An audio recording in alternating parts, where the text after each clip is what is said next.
Welcome everyone, I am Marie, together with my group mates. And today, we're going to take you on a special journey along the Camino de Santiago, a pilgrim that has been walked by many for centuries. Through this skit, we'll explore emotional, spiritual, and physical challenges that pilgrims face along their journey. Our purpose is not to just showcase the beautiful locations along the Camino, but also the transformation that occurs within the traveler themselves. From doubt to exhaustion, to connection and revelation, this journey is about much more than just reaching the end. It's about the people you meet, the stories you share, and the personal growth you experience along the way. Now, let's dive into our story, where each step will bring our characters closer to their true selves. Enjoy the journey.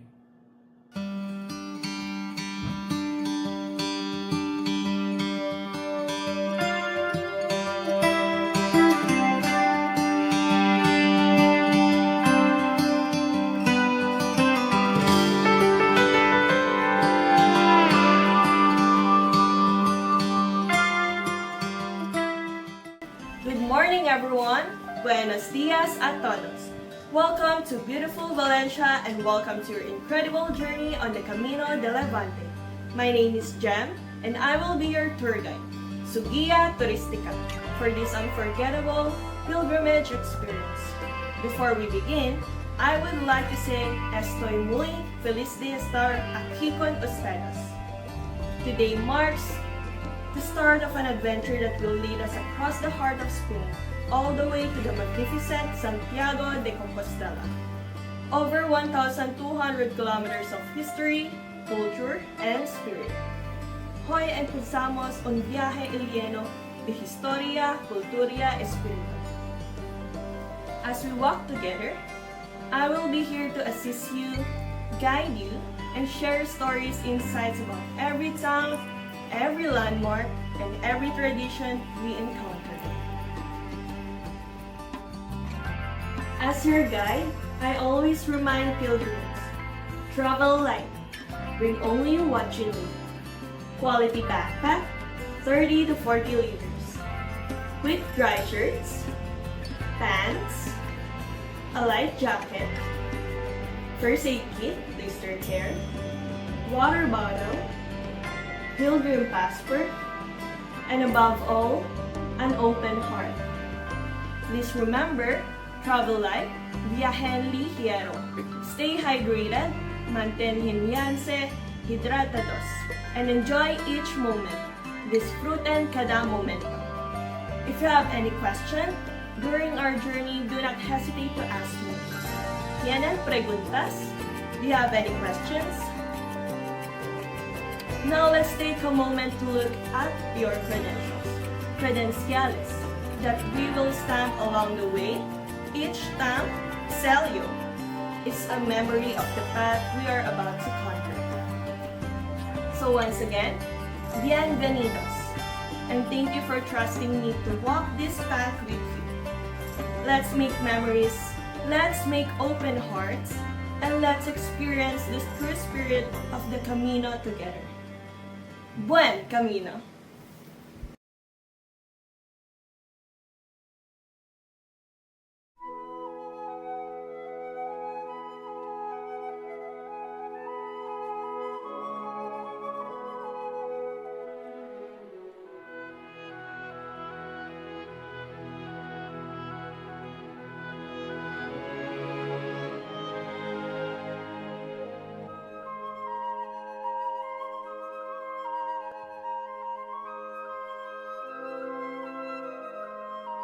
Is this really happening?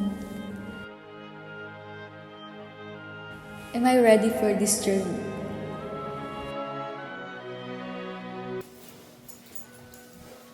Hoy, no eres un turista, eres un peregrino.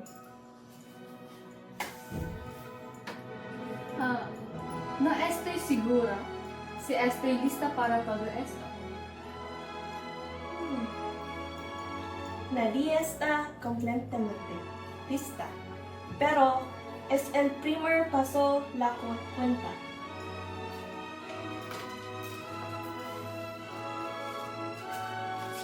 I guess it's time. I am a pilgrim now. Exactly. And this journey, it's yours. You'll discover things about this place and the most importantly, about yourself. Let's walk, Mika. The road ahead is calling!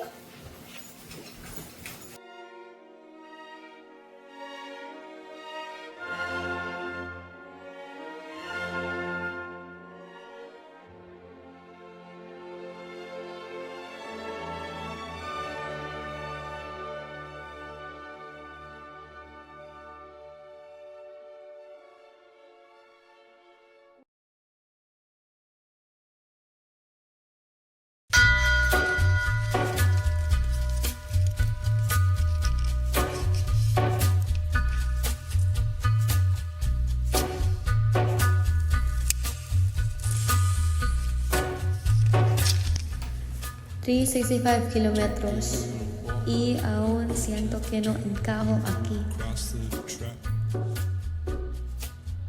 where the viaduct looms like a bird of doom as it ships.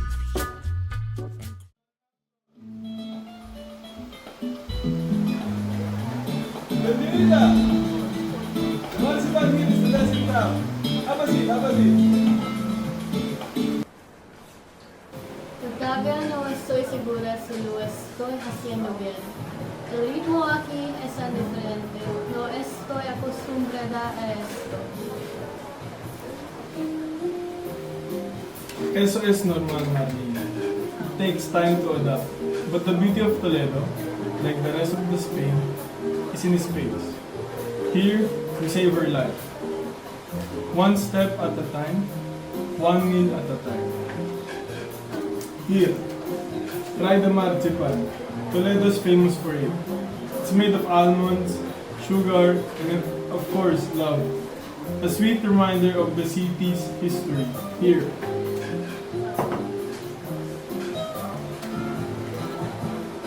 Wow, esto es increíble! Yeah. It's more than just a treat, you know. It's a piece of our culture. And the food, like the food, you'll find the rhythm of Toledo in time. But only if you take a moment to savor it. I have been rushing through this morning. Maybe I need to slow down. Here, try this. This is the food of comfort. The warmth will settle you. Take your time. You're in Toledo. You don't need to be anywhere else. I'm starting to understand. It's not about the destination, but the moments in between. Exactly. That's the spirit of Spain. And that's what makes this place special. It's not just the food or sights. It's life. La vida. Arms tell you that you're being a good boy. You rekindle all the dreams that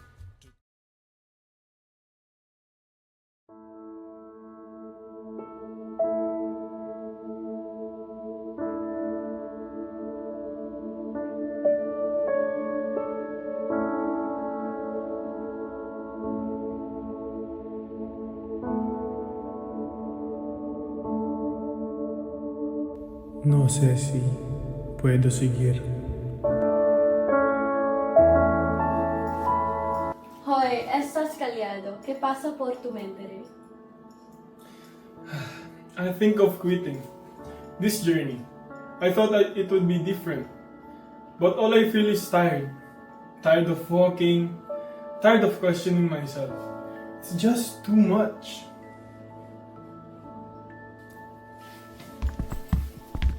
No sé si soy capaz de esto. No estás solo en ese sentimiento, yo también lo he sentido.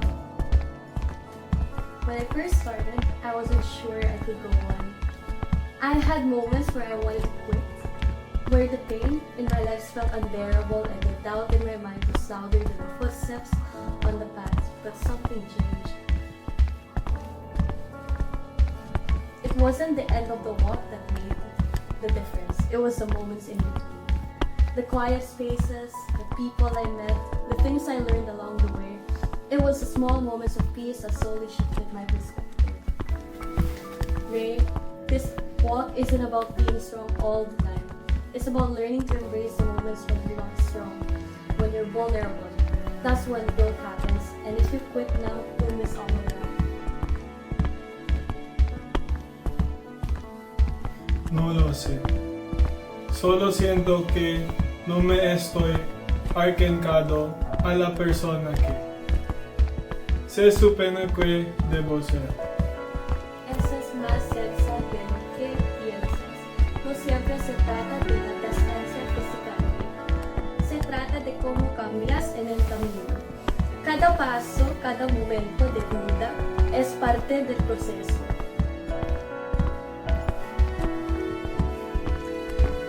I guess I can keep going. One more step. Eso es todo lo que necesitas hacer, un paso a la vez.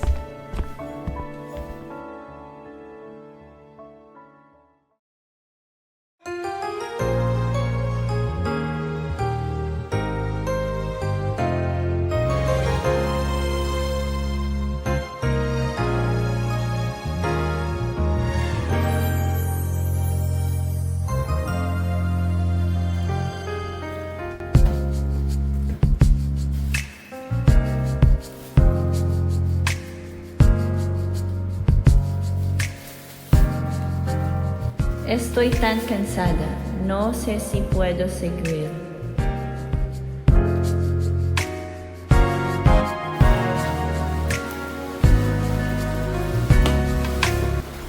Estás callada esta noche. ¿Qué pasa? I don't know, I just feel like I'm falling behind. Everyone seems so much stronger than me. I'm so exhausted. I don't know if I have it in me to keep going. Está bien sentirse así. Todos lo hemos sentido en algún momento. No estás sola, Greta. When I first started this journey, I thought I was going to break. I wanted to quit more times than I can count. I was tired. I didn't think I was cut out for it. But then I learned something. It wasn't the destination that mattered. It was the people along the way. The moments of connection. It was the shared silence, the laughs, the stories. That's what kept me going. We all carry each other, whether we realize it or not. You're not weak for feeling tired. You're strong for pushing through it. And if you need to rest, that's okay too. No one's keeping score here.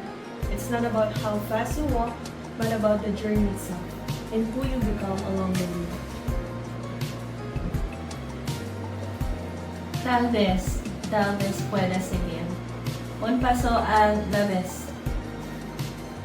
Eso es todo lo que necesitas hacer. Un paso a la vez. Dos caminamos juntos.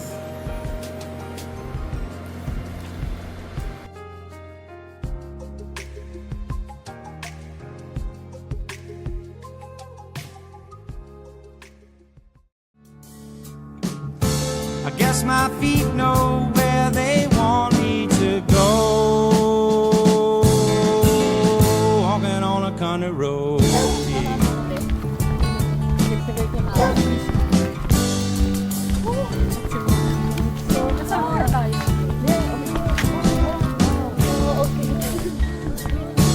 Take to the highway, won't you lend me your name? Your way, my way, seem to be one and the same child. Mama don't understand it. She wants to know where I've been. I have to be some kind of natural born fool. I wanna pass that way again, but I could feel it low on a country road. Bienvenidos, peregrinos. Soy Rey, the owner of this bodega. Bienvenidos a la bodega Ramon Ramos. Let's go.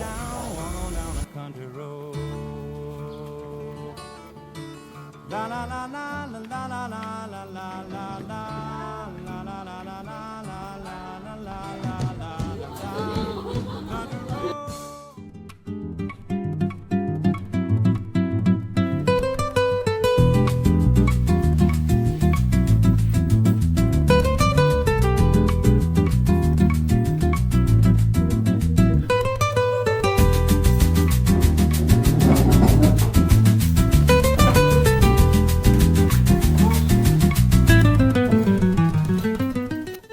Welcome, pilgrims. This winery has been in my family for generations. My grandfather started it, and I've been continued to work with passion, preserving tradition of our land. El vino. Como este camino. Está hecho de tiempo y Valencia. No se trata de asperurarse, se trata de permitir que el proceso se demuestre naturalmente.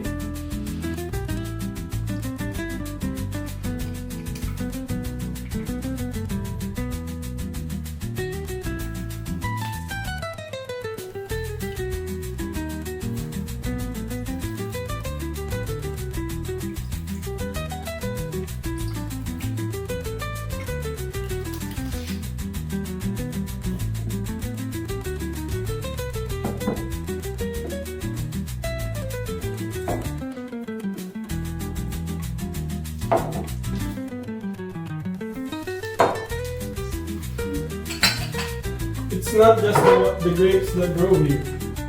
It's the memories, the stories of those who walked this land before us. Just like this vineyard, we all grow in our own time.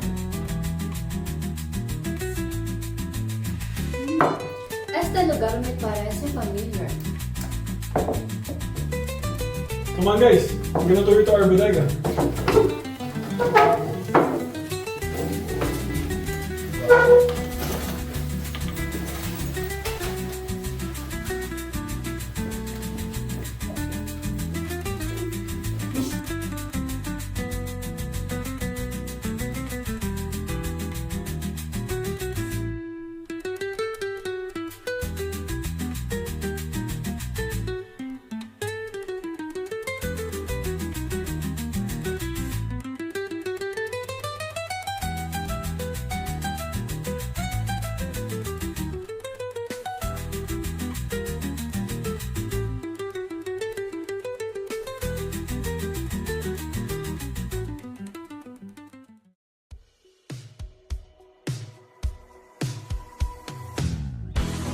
I didn't know how heavy my own life had become until I started carrying it mile by mile.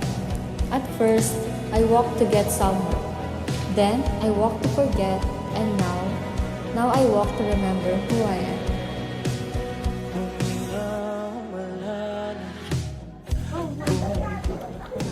I thought the Camino would change me, but maybe it's not about changes.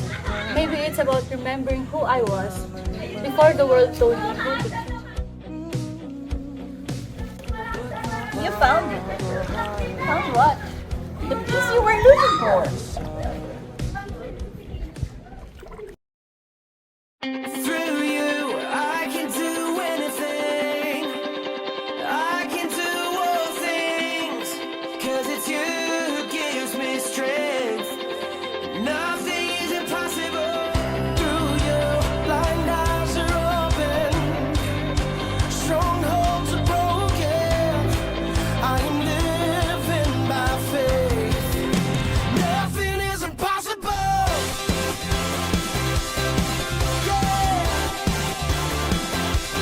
Nothing is impossible.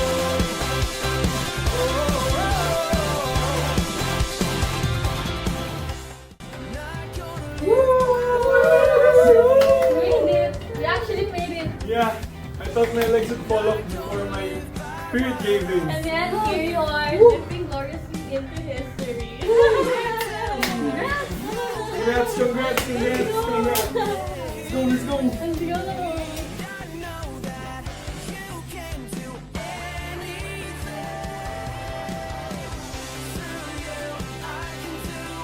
Welcome, pilgrims. Bienvenidos, peregrinos. You have reached Santiago.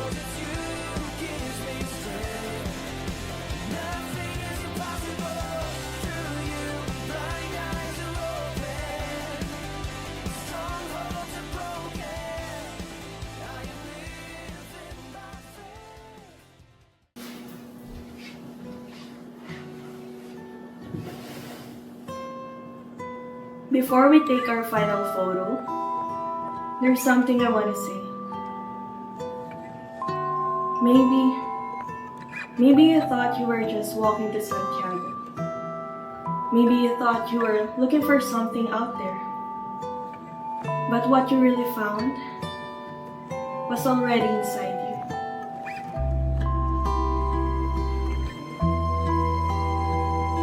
The Camino doesn't give you something new. It reminds you who you always were.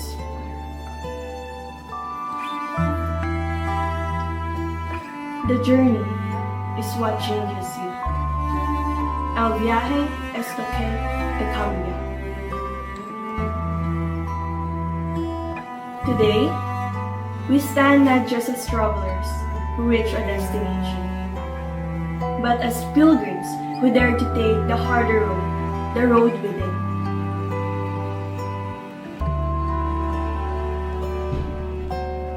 You came here carrying hopes, doubts, fears, and now you carry the stories, friendships, and strength you didn't even know you had. The Camino didn't just happen on the trail.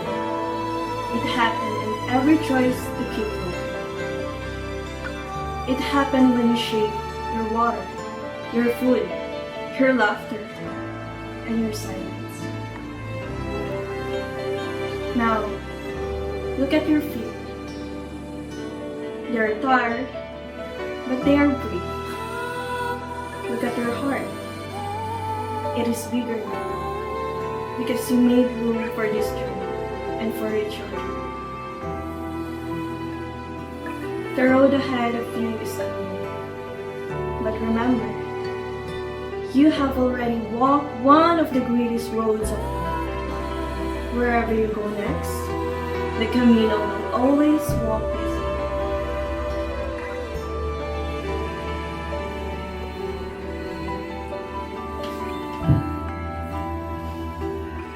Once a pilgrim, always a pilgrim. Una vez peregrino, siempre peregrino. Once a pilgrim, always a pilgrim. Una vez peregrino, siempre peregrino.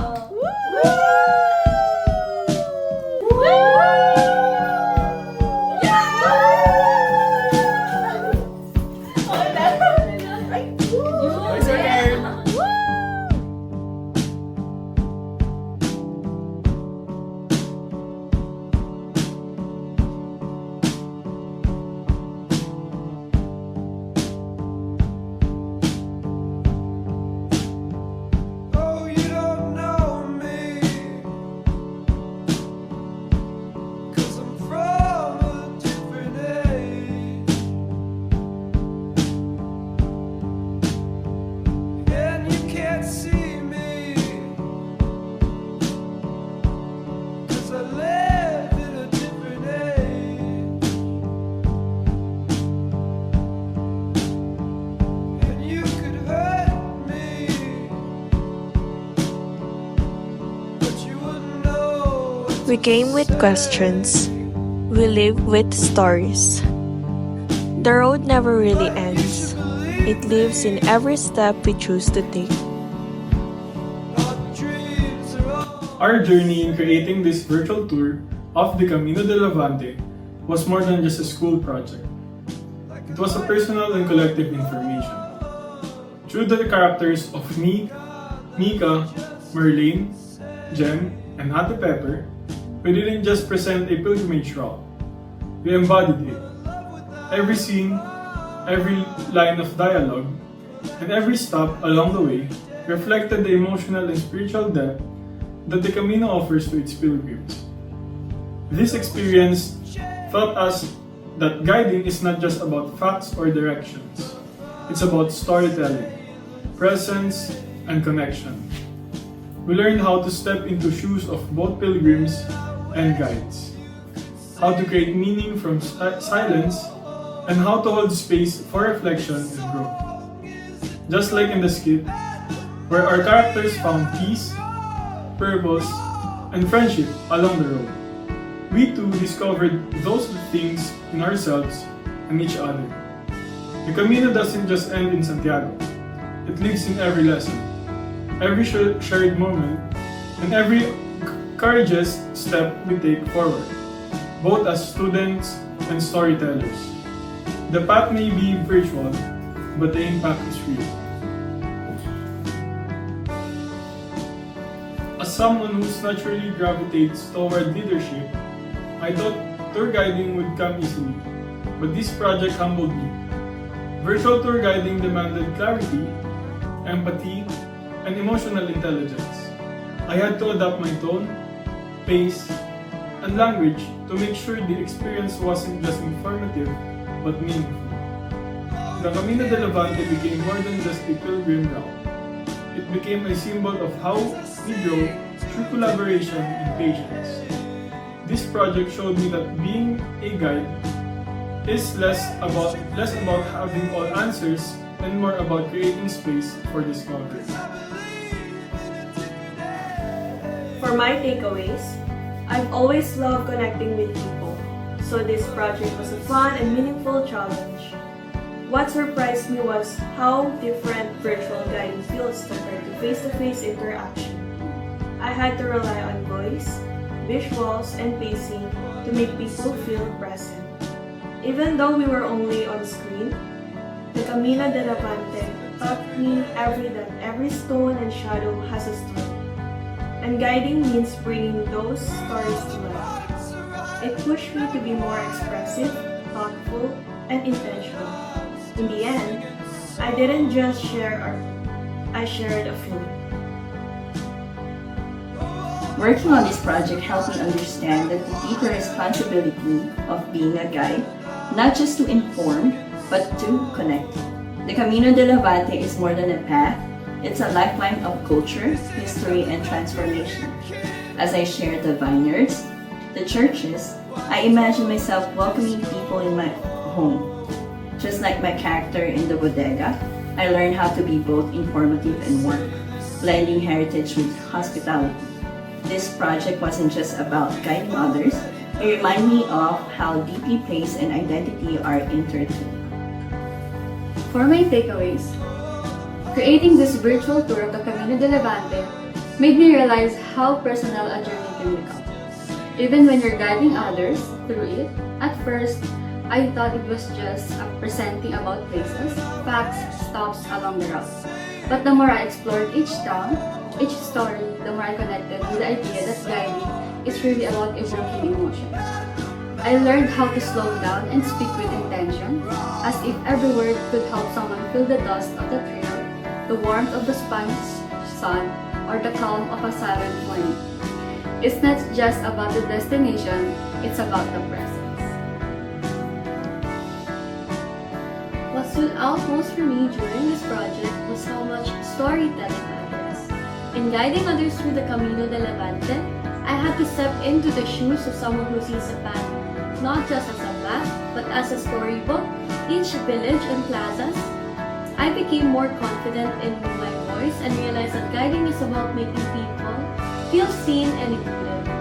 Even in a virtual setting, I felt the weight of the journey and how powerful it is to help others see something beautiful for the first time.